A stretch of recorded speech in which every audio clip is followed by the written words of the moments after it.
किन आमा खाना खानुस् अब बुवालाई त देउरानले ल्याउँदैछ ओली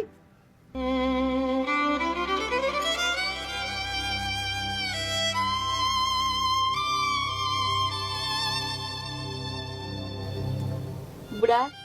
तपाईलाई ग्यास्ट्रिक छ है यो खाना तपाईँ खानु होइन गीता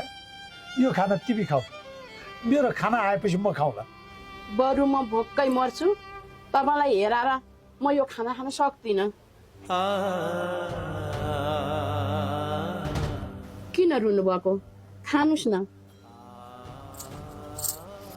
मैले यो खाना खाइदिएँ भने तिमी के खान्छौ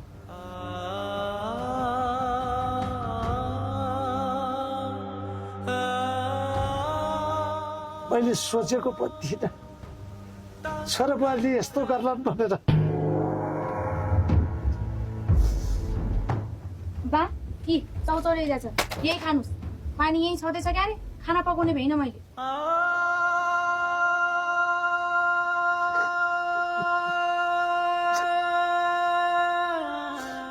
थुक्क जिन्दगी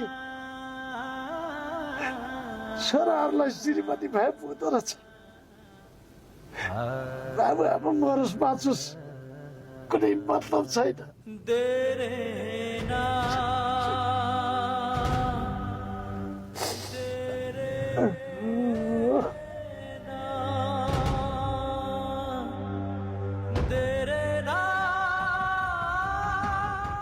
भयो बुढा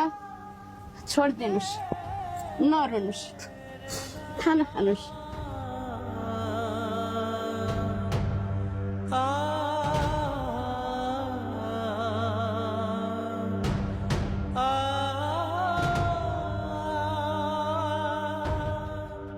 जति नै सन्तान भए पनि अन्त्यमा बुढालाई बुढी र बुढीलाई बुढो नै काम लाग्ने रहेछ बा